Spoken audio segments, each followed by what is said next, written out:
Are you facing some hard times, some difficulties, a season of pain, of problems, of pressure, persecution?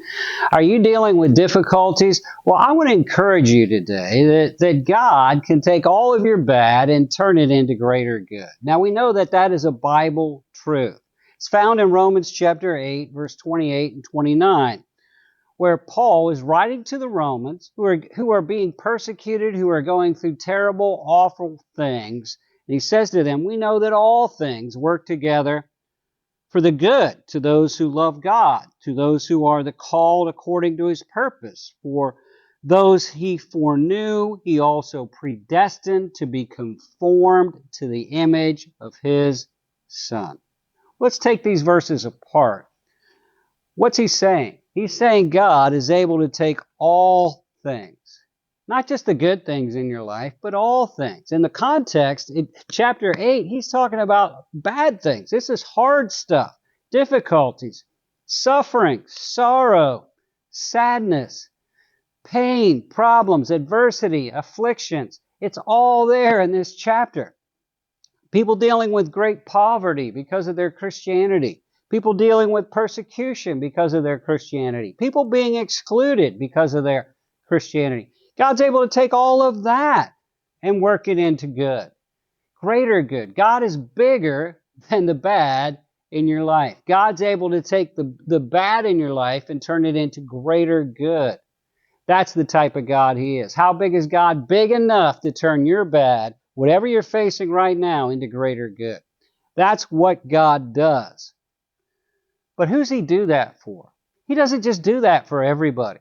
It says in the passage who he does that for. It says to those who love God.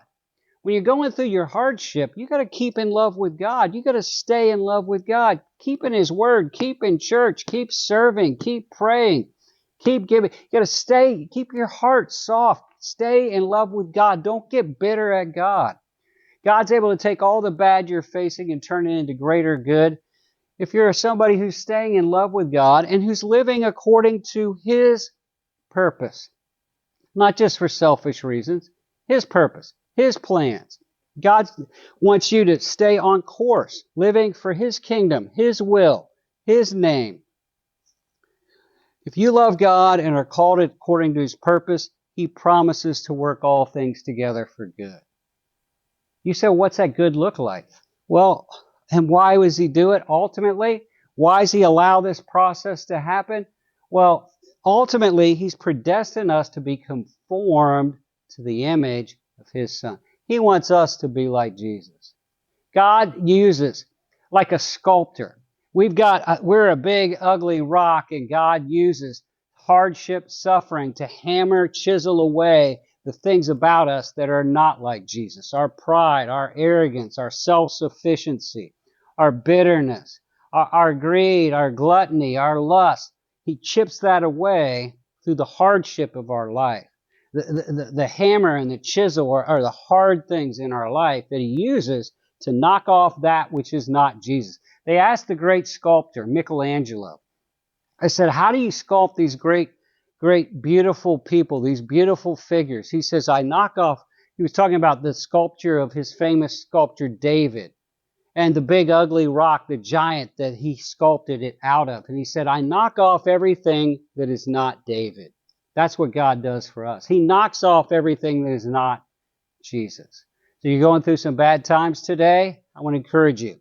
Keep your heart soft towards God. Keep loving God. Stay on purpose, realizing God is using this for the ultimate goal of making you more like Jesus.